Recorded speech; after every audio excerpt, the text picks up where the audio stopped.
Hello everyone, welcome to PU medical classes. आज का हमारा टॉपिक है विटामिन डी। इससे पहले के वीडियो में हमने डिस्कस किया था क्लासिफिकेशन ऑफ विटामिन्स, जिसमें fat soluble vitamins and water soluble vitamins हमने पढ़े थे।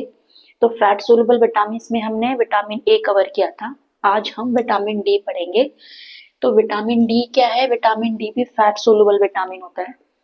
Now consider as a hormone. तो अब विटामिन डी को हार्मोन की तरह कंसिडर करते हैं। So it resembles sterol in structure. तो स्टेरॉल की स्ट्रक्चर की तरह रिजेंबल करता है एंड फंक्शन लाइक हार्मोन। और विटामिन डी फंक्शन करता है लाइक हार्मोन की तरह। Two forms of vitamin D use by womens. हम लोग वुमेन्स दो फॉर्म विटामिन डी के यूज करते हैं, calciferol D2 and cholecalciferol D3।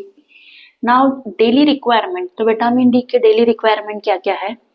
मतलब इन्फेंट में कितना रिक्वायरमेंट लगता है, चिल्ड्रंस में, एडल्ट में कितना लगेगा। तो डेली रिक्वायरमेंट क्या है? इन्फेंट में 400 international unit per day, childrens में 600 इंटरनेशनल यूनिट पर डे लगेगा, एडल्ट में 600 international unit per day, older adults में 71 प्लस ईयर के है तो उनमें 800 international unit per day, and pregnant and lactating mothers में 600 इंटरनेशनल यूनिट पर डे, जो कि डेली रिक्वायरमेंट होता है।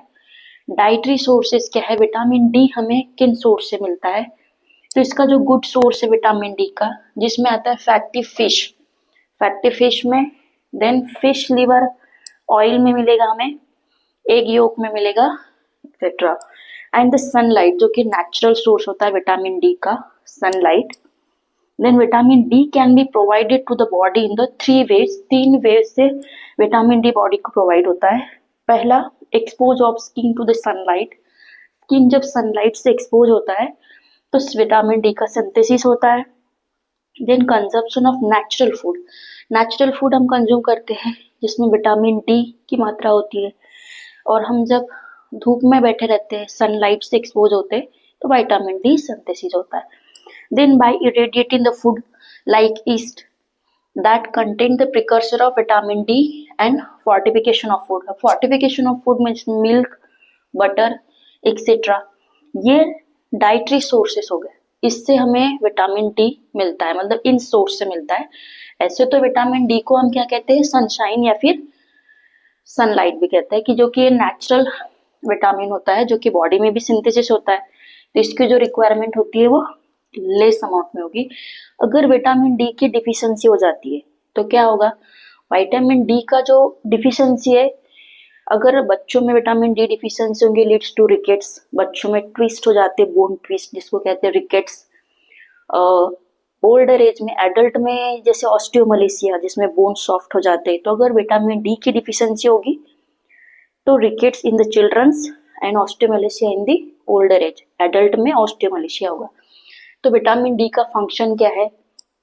विटामिन डी का फंक्शन है कि कैल्शियम एंड फास्फोरस के एब्जॉर्प्शन के लिए इंपॉर्टेंट होता है, बोन हेल्थ के लिए इंपॉर्टेंट होगा, बोन हेल्थ में भी मिनरलाइजेशन के लिए इंपॉर्टेंट होगा बोन के लिए, and hardening of the bone. फिर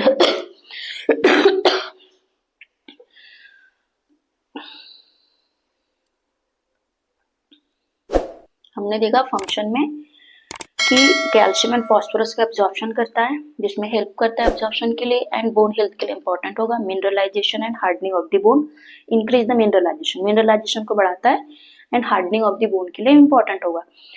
थर्ड मोस्ट इंपॉर्टेंट इसका फंक्शन हो सकता है कि reduce the risk of cancers. Certain cancers को कम करने, कैंसर के जो रिस्क है उनको कम करता है, एंड कार्डियोवास्कुलर डिसीज को कम करने में हेल्प करता है। So vitamin D is very important. इसके हमने फंक्शंस देखे। डिफिशियंसी होगी तो रिकेट्स होगा बच्चों में, एंड बड़ों में क्या होगा? ऑस्टियोमलेशिया। हमने इसके सोर्सेज देखे कि नेचुरल सोर्स तो सनलाइट होता है, तो इसको, इस विटामिन को क्या कहते हैं? सनशाइन या फिर नेचुरल विटामिन भी कहते हैं। बॉडी में सिंथेसिस भी होता है। हमने इसके डेली रिक्वायरमेंट्स देखे। Vitamin D fat soluble vitamin है। अगर आपकी वीडियो पसंद आती है तो please like share and subscribe my channel. Thank you so much.